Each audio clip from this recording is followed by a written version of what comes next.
ഈ season IPLന്റെ point table വളരെ interesting ആയ രീതിയിലാണ് ഇപ്പോൾ പോയിക്കൊണ്ടിരിക്കുന്നത്. അതുകൊണ്ട് 32 മത്സരങ്ങൾക്ക് ശേഷമുള്ള പോയിന്റ് ടേബിൾ എങ്ങനെയെന്ന് നോക്കാം.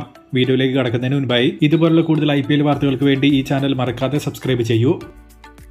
7-6 മത്സരങ്ങളിൽ നിന്ന് 4 പോയിന്റുമായി ചെന്നൈ, ഹൈദരാബാദ്, രാജസ്ഥാൻ, മുംബൈ തുടങ്ങി 4 ടീമുകളാണ് 10 മുതൽ 7 വരെ സ്ഥാനത്ത് നിൽക്കുന്നത്.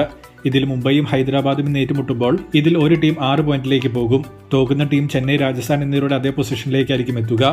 ഇതിൽ മുംബൈ ഒഴികെ ബാക്കി 3 പേരും മോശം റൺ റേറ്റ് കീപ്പ് ചെയ്യുമ്പോൾ വരുന്ന 2-3 മത്സരങ്ങളിൽ തുടർച്ചയായി വിജയം നേടിയെങ്കിൽ മാത്രമേ മുന്നോട്ട് എന്തെങ്കിലും ചാൻസ് ഇവർക്ക് ലഭിക്കാൻ സാധ്യതയുള്ളൂ. ശേഷിക്കുന്ന 7 മത്സരങ്ങളിൽ 6 മത്സരങ്ങളും വിജയിക്കണമെന്ന സിറ്റുവേഷൻ ആയിരിക്കും ഇവർക്ക് ഇനി വരാൻ പോകുന്നത്.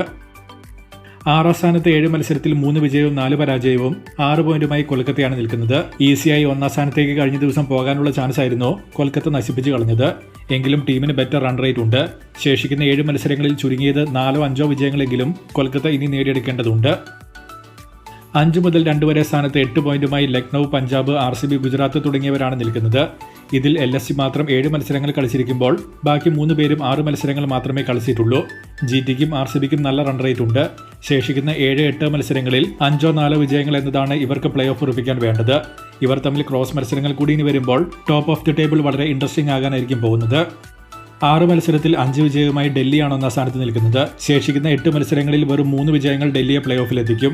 ഇതുവരെയുള്ള പെർഫോമൻസ് നോക്കി മിക്കവാറും ഏറ്റവും ആദ്യം ഇത്തവണ പ്ലേ ഓഫ് ഉറപ്പിക്കുന്നത് ഡൽഹി തന്നെയായിരിക്കുമെന്നാണ് തോന്നുന്നത്. കാരണം ഒരേപോലെ ബൌളിംഗിന്റെയും ബാറ്റിംഗിന്റെയും മികവ് കൊണ്ട് ഡൽഹി ഈ വർഷം മത്സരങ്ങൾ വിജയിച്ചിട്ടുണ്ട്.